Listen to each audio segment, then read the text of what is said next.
We're heading out on our first proper adventure with our new van. We're heading for Glen today, but we're planning to meet up with David and Corey up near the New South Wales-Queensland border. The weather's not what you'd call perfect for the start of a holiday, but we're warm and snug in the car, a lot more luxury than riding the bikes. It only takes us a few minutes to set up the new van, and in the morning the sun is out and all is beaut with the world.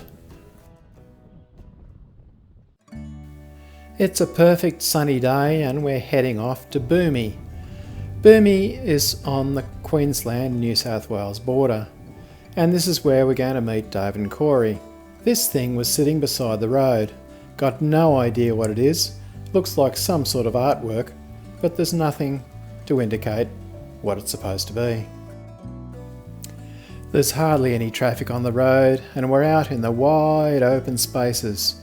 But it's really green out here in New South Wales and there's wheat growing everywhere. This is such a contrast to some of the other trips we've done out in central New South Wales recently. It certainly looks like the drought is broken in this area of New South Wales at least.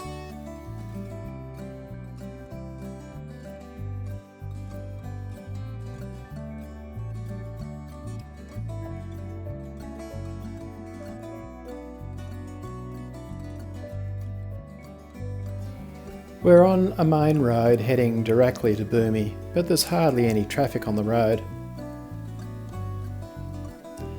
Lots of little towns along the way, with differing signs for their towns.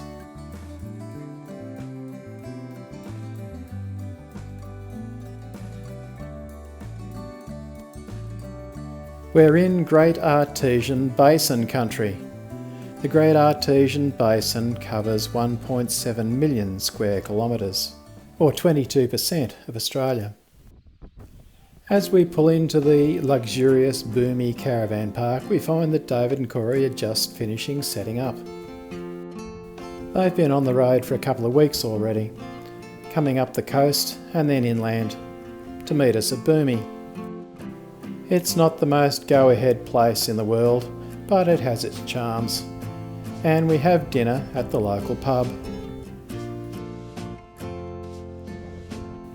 And I have to admit the food was perfect. We're able to view a number of old buildings as we walk around the town, some of them in very good repair like this one, and some not so good.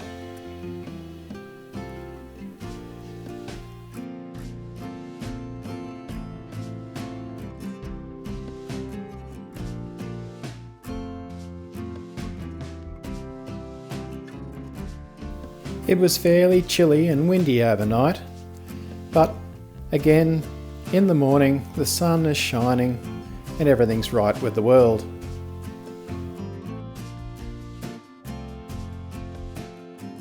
This is not exactly mountain climbing country.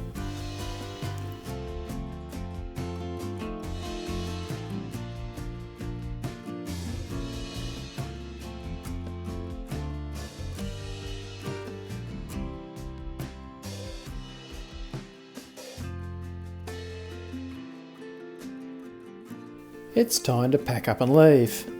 This is a very simple affair with this Avan.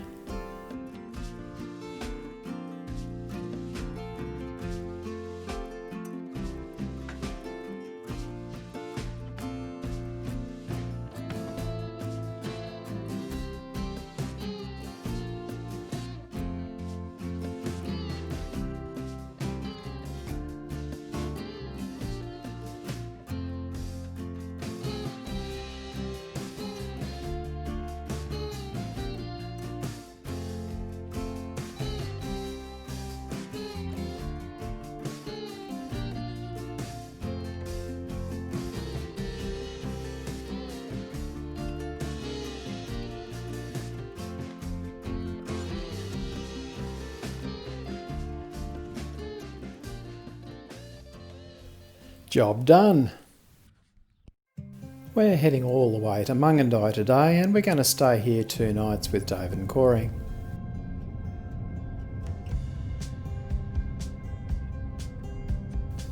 Mungindi Van Park is another one of those very basic places to camp, but we find that it's full of people waiting to cross the Queensland border when it opens in a few days' time. But David and I check out the local historical society's paddock of old goods.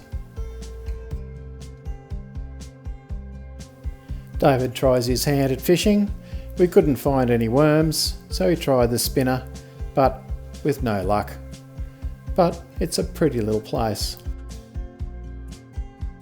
Let's have a look at Mungindi from the air.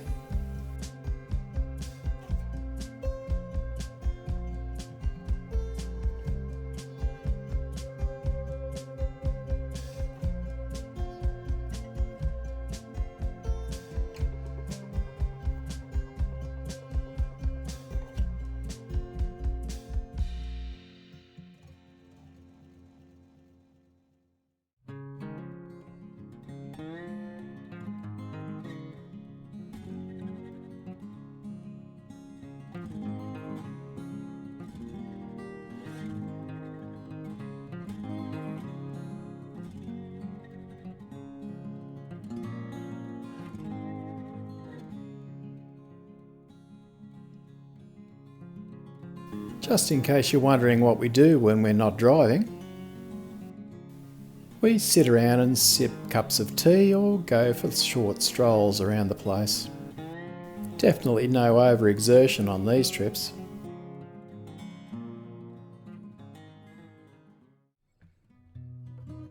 From Mungindi, David and Corey are heading west, and we're heading south to Coonamble. We go through places like Collarenabri and Walgett before finally coming down to Coonamble. A growing number of towns have silo art, and this is Coonamble's example.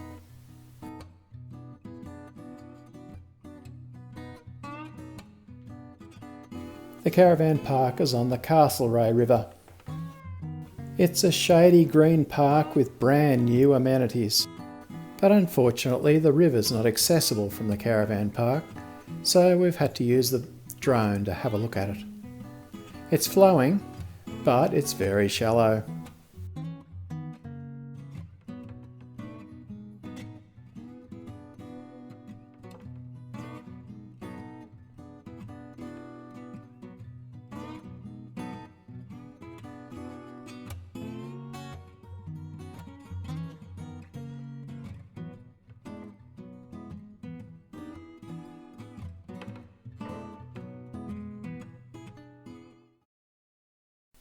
Nyngan's today's destination.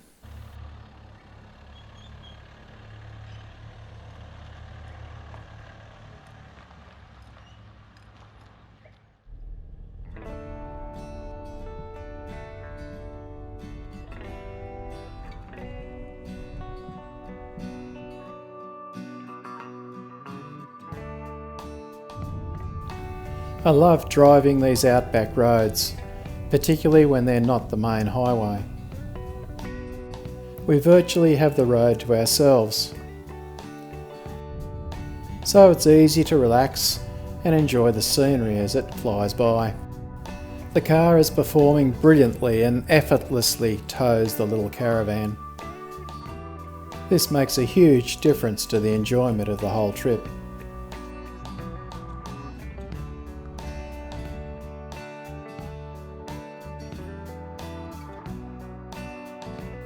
Nyngan is in the Bogan Shire and is situated on the Bogan River. The caravan park is right on the river. It's huge and there's plenty of opportunity to camp either next to the river or in drive-through sites a bit away from the river.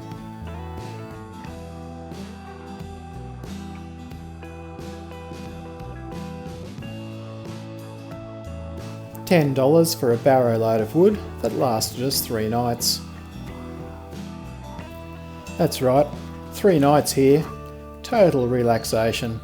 Nothing to do but sit around, read books, go for a stroll, or indulge in an afternoon nap.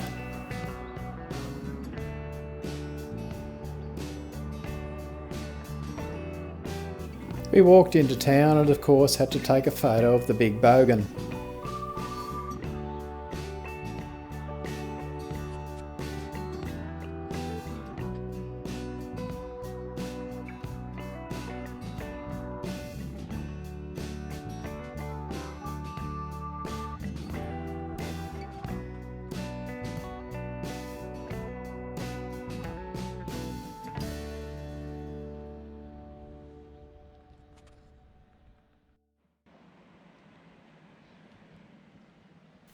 The river is dammed to provide a large waterhole, but the river is actually running at the moment as well.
We've really enjoyed our stay here at Nyngan, but it's time to move on.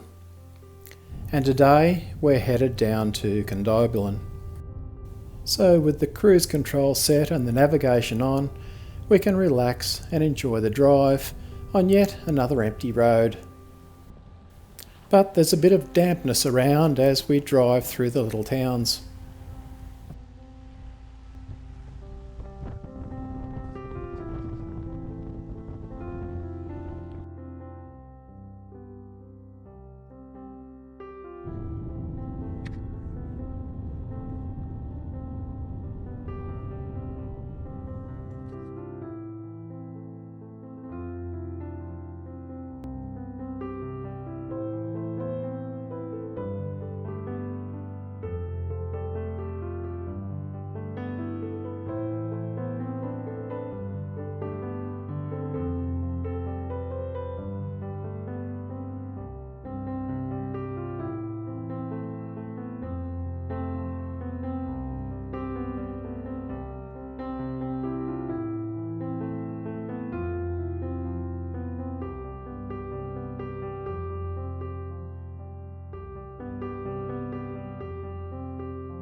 Time passes quickly as we glide through the countryside, and at no time at all, we're at our next destination.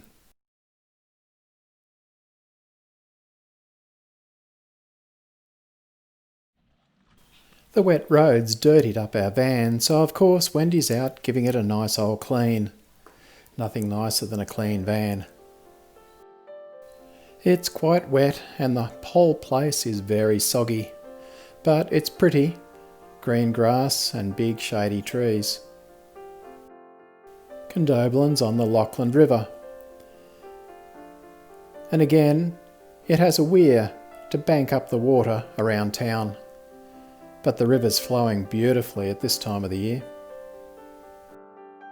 All the inland rivers have this same coffee colour.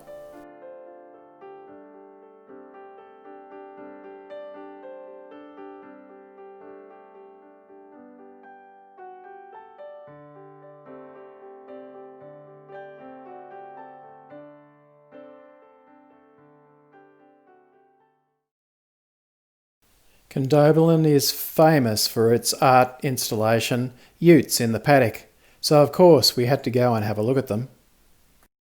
Various artists have created their own interpretation of Australia's famous Ute.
Although there's been rain today, the weather has fined up for us when we got to Condobolin and allowed us to tour the place and now have a nice little stroll in the park. But let's have another look at those Utes.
We're off to Wellington today.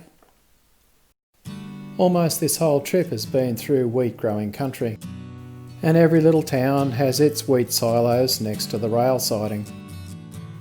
We glide through a number of small towns and wonder what all these people do for a living.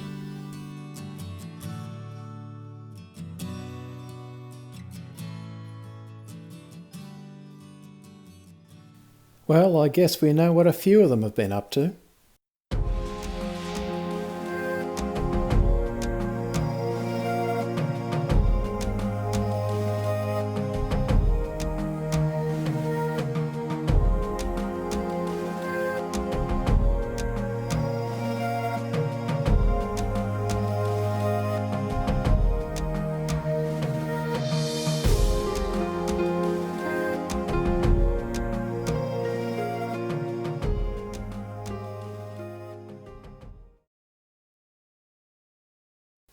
Wellington is on the Macquarie River, and it's famous for its fossils that were found as early as 1830.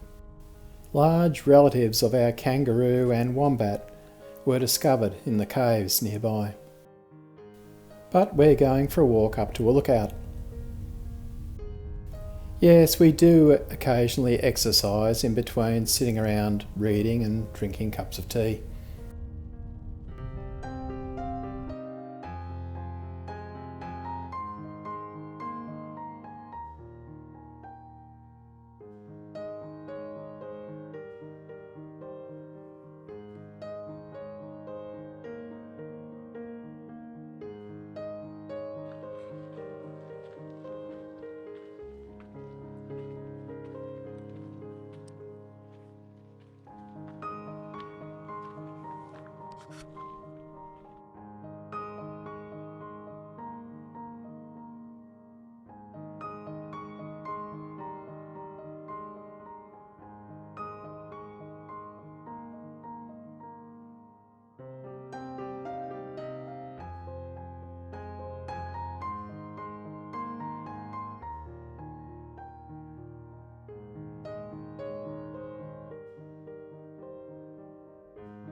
Back at camp, it's time to check out the river.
We're homeward bound today.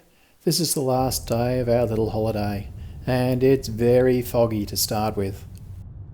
It's only about 6 degrees, and even by the time we get to Golgong, it's only risen to about 9 or 10. Golgong is full of interesting old buildings.